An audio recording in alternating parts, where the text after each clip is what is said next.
Hey everybody, it's Frank Ski. Hey everybody, I'm Wanda. Well, listen everybody, don't go anywhere because the one and only Dr. Oz is coming up next. And he's got some advice for every parent that gives their child apple juice.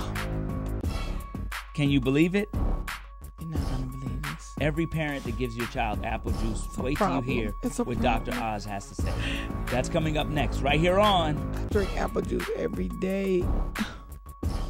CW69. Let's go. When I wake up in the morning, all I need to hear is Frank and Wanda. When I wanna hear the best in the A. All I need to hear is Frank and Wanda. When I wake up in the morning, all I need to hear is Frank and Wanda. And I just can't finish my day without my friend. We get to meet you for the first time. Yeah, I think I'm gonna be back. I hope. I like this environment. This is nice. You like this? Yeah, this is well, cool. we can switch sometimes. Frank and I do your show, you do our show. Fine, we'll do. I'm in. Just come up to 30 Rock. You know, I have so many folks from Atlanta come up to our studio at 30 Rock. Wow. Please, I love the accents. Keep coming.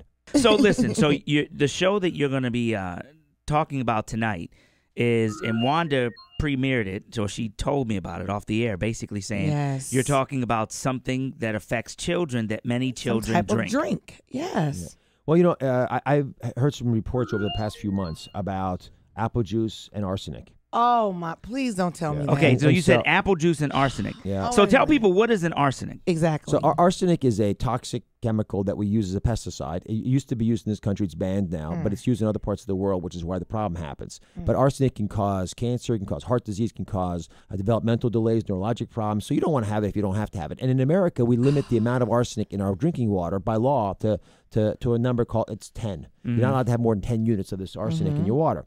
And so we went out and looked at apple juice around the country. You know, one of the things about taking Oprah's spot is you get to have a lot more resources. We have this huge investigation nationwide, and we looked into this. So is it Mott's apple juice or is it all apple juice? Cran apple, Ocean Spray? Well, we found it in several apple juice companies. We talk about it by name on the show. The reason I don't want to mention it right now on purpose. We're gonna watch. Well, no, it's not that. It's that it's not fair to them because they can't defend themselves by talking about it here. Right. And look, these guys, these aren't bad people. They're, I just think they got caught up in this. But the apples that come from overseas, and 60% of the apples in America that are used for apple juice come from overseas. They come from places where arsenic is used. So there's arsenic in those apples, and so it's difficult to separate it out. So it's more than the 10 units. It's more than it's significantly more than 10 units. It's 10 parts per billion is the unit, but it's more than that in the apple juice. And so on today's show, we're going to get into it. And there's some very upset people, understandably, parents who say, listen, I've been given apple juice because I trust it. Listen, I love apple juice. That is the most trusted drink in the entire world. I'm talking about, we do that quicker than milk. Right. I love apple juice. I've been bragging about it on the show. I love apple juice. I just think that you have a right to know. There's no reason. What about apples? What about just... No, apples are fine. Okay. Apples are good to go. Apples are so we need to just... So how is the apples fine and the juice not? Exactly. Because we don't import apples from China. The apples you buy in the grocery store aren't from China or other countries like that. The apples in this country are from this country in general. And so if you get organic juice, or if you look in the box of the juice you're buying and it says made in the USA, it comes from U.S. apples, then you're good to go. But what you don't want to do is get caught up in buying apple juice until we figure this out, until you know that for sure. Oh, Lord. Thank you, Dr. I mean, do you realize that you are about to cause... Frank Ski. Yeah. Let me tell you, I went to my son's house. He's 25 years old. Went to his house the other day. He's a juice head. He has, and I'm not lying to y'all, he has 6 things of cran apple juice in his refrigerator. 6. Yeah. Oh, a lot of adults drink. Apple juice is such an important part of all the foods. It's a lot of other things besides even juices. And again, I want to be clear on this. We don't have kids dying from arsenic that we can tell. I just get concerned about long-term exposure to arsenic, and I'm much more concerned about clarity. And again, I don't think these are bad people doing bad things. I think these are solvable problems. And I think all we got to do is become more cautious about how we look at the stuff coming into our country. If we're going to pass laws to protect ourselves in America, then the foods we bring in ought to be subject to similar types of laws. Otherwise, what's the point? So much of this stuff comes from overseas. You're only getting half the benefit. Everybody there's a traffic stop now. Everybody's just frozen their cars because there's moms with kids in back seats right now. Just hand over a cup of apple juice. Give me that back. Give me that back. I know. Spit that out. Get it out of your mouth. Let me ask you this, because we've always been perplexed with this, and people been debating about it in whole 9 yards. We're starting to see, or we see, more cases now of kids with ailments younger, like autism. And people are saying, where is this coming from? Where is all this autism, ADHD, all these mental disabilities coming from? Because when we were younger, we didn't have all of this. Yeah, I think it's a combination of factors, but to me anyway, it comes down to the toxins we have in our environment. The kids are the canary in the coal mine. So they are more sensitive to the things around us. So if they're plastics in our, if they're toxins in the things we're drinking, if we're bathing ourselves in stuff that gets through our skin and affects our hormones, all these can affect how kids delay. And the miracle of the evolution of the human body, which includes the brain maturing, the muscles getting stronger, the ability of the kids to make peace of the world outside of them, that all happens not by accident. It's very well orchestrated. And if you throw a couple wrenches in there, you mess up the machine. Which is why I think we're having these autism issues now. I was watching a documentary at Atlantic Station. They were having this little movie documentary, and it was talking about plastics and baby bottles, the plastic that the baby bottles are being made of, and it's causing a lot of these kids to have imbalance in their hormones and everything. Right. I'm like, what is going on? Well, bisphenol A, BPA, is found in a lot of those hard plastics. Again, people didn't know it was a problem at the time. A baby bottle. You know those soft mattresses, those egg crate under the mattresses? We have that in our beds. Right. You got to make sure that stuff is covered well in a mattress, or you got to toss it, because that stuff also off-gasses things. Even those, the plastic curtains that you have that are really inexpensive, but they give up that odor, those gases aren't good for you. They're dry cleaning. You want to make sure that you air out your dry clean before you put it in your house. So you don't think about these things ahead of time. They're not big steps. They're simple to do once you start focusing in on them. But I think as a society, we vote with our pocketbooks 3 times a day when we buy food. We vote a lot more than that when we buy other stuff. If we're wise about this stuff and we listen, take the good guys who are making good stuff, support them by using their products, and don't get these other things that we know might be toxic to our society. We make a space a lot healthier, and we'll deal with your concern about the health of our kids. I think we need to move in with Dr. Oz and Clark Howard. We'll be better people. Where's Clark Howard? Get Clark Howard down here. That is something. Okay, so that's what we're going to talk about tonight. What other shows do you have coming up? We got a big show tomorrow on pee and poop. Yes, that stopped them down. That stopped them down. What? Yeah, we have a bunch of folks who, because they look before they flush, they save their lives. And so I'm going to talk to you about the shape that it ought to be when it comes out of you, the size, what the color is, the smell, all that stuff's important. They provide huge clues to you. There are problems like gallbladder disease, pancreatic cancer, polyps, ulcers. You can tell a lot about the things coming out of you. So if your car started putting out dark black gas, would you go look at it a little more carefully? Yeah, absolutely. Yeah. So if you turn into a bombardier, little pellet balls coming out of your bottom and they're black, you want to look at that. What does that mean? Are they floating? Are they sinking? All those are huge clues to you about your body. So we're always ashamed What do you about eat? this What do stuff. you eat in the morning for breakfast? What does Dr. Oz have each morning for breakfast? Hold that. Let's take a break, and we'll be right back. We'll find out next what Dr. Oz has for breakfast on V103.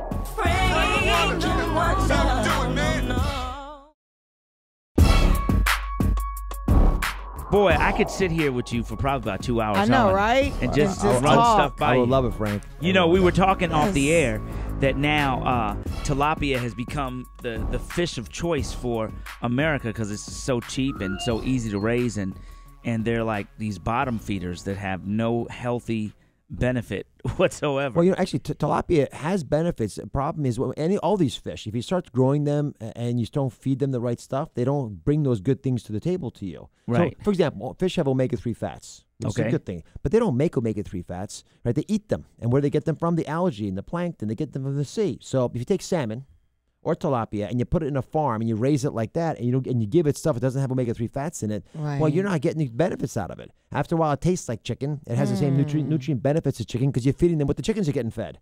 So there's no free lunch here. If you're gonna eat food, eat real food, grow it in a real way, and make sure that you treat it sacredly. And if you just appreciate that. You were talking, Frank and I were talking about your restaurant. Congratulations on that. Thank you. The food you're served there, I'm hoping, is the kind of food you walk out of there and say, you know what, that was important. Because what I just did, I went into Frank's restaurant and it was like going into a pharmacy. Right. The nutrients in those foods are hugely important to my body. Wow. Yeah. And if you understand that and you realize it's special and you're aware of the world around you, then it treats you differently. Wow. I get scared of food, so go ahead. Before we went to break, I asked you, what does Dr. Oz eat for breakfast every morning? Like, Well- what are some of the things that you may take for breakfast? So I have a little advice for everybody, because what I do is what I think all folks ought to do. I automate my breakfast. Okay. I don't reinvent the wheel every morning. I get up. It's like a lot of folks. I'm a little tired sometimes. I want to get the same thing every single day. That way I won't make any mistakes. So I get blueberries that I grab and I mix it either with 2% yogurt, that 5J yogurt, the Greek yogurt, Okay. or I put some oatmeal. And by the way, the reason I don't use skim milk is that people who drink skimmed products, skim milk, skim dairy, or the low-fat yogurt, that you actually gain weight. Because if you take the fat out of milk, what's left? Sugar, right? Only you're drinking sugar water. Right. It doesn't taste good either. You don't feel full. You just eat more. So I eat the 2% dairy Yogurt. with yogurt, with the yogurt with the blueberries, or I have some oatmeal with it. That works great for me for breakfast. Then I have a little magic drink I make in the morning. It's a green drink. It's whatever greens I got. Let's say some arugula lettuce or whatever it is. A little celery. I put a little bit of an apple in there. Some ginger. Lemon lime, and it's good to go. Very easy to make. The kids like it. It looks like mud, but it tastes fabulous. And I gave it to Oprah on the show one day. She's the most discriminating palate. I mean, getting her to be happy is tough. It's fresh. It tastes fresh, Right. which is what you want to hear. And in fact, that's how you feel when you've drunk it. You feel fresh. You feel like you've woken up. And dinner. Dinner, I play. Dinner, I eat what I want to eat. And you don't want to be boring in life, and I don't want to be a Right. food Nazi. I just think if you automate your breakfast and lunch, the dinner should be where you go out. But one rule of thumb for dinner is that I don't eat dinner within 3 hours of bedtime. I always want to have at least 3 hours after my meal so that I can digest it. My stomach's a little bit empty when I go to bed, so I sleep better. More importantly, I don't put weight on, because if the calories you eat close to bedtime are the ones you're going to sleep with, and by the time the morning comes around, you've taken that stuff and deposited it as fat on your hips. Not a good place for it to be. Can you move in with us? Wanda, I'm in here. Let's go to line 2. Frank and Wanda, good morning. Good morning. Good morning. How are you? We're good. You're on with Dr. Oz? Hi, Dr. Oz. How are you? Very well. What's your question? Yes, I just have a question. If you have any type of suggestions on alternatives, or like someone that has limited income, because healthy food is always more expensive. Yeah. And I hereditarily have been obese, and I don't want my children to be that way. But I was just trying to find out some different suggestions that you may have, or like alternatives when your income is limited. First of all, Good question. I thank you so much for asking that question. It's one that folks are shy about asking, but it is vitally important. I'll give you my biggest bit of advice. You shouldn't bother buying fresh fruits and vegetables. I know that sounds crazy, but you can get 85 and 90% of the nutrient benefit if they're frozen.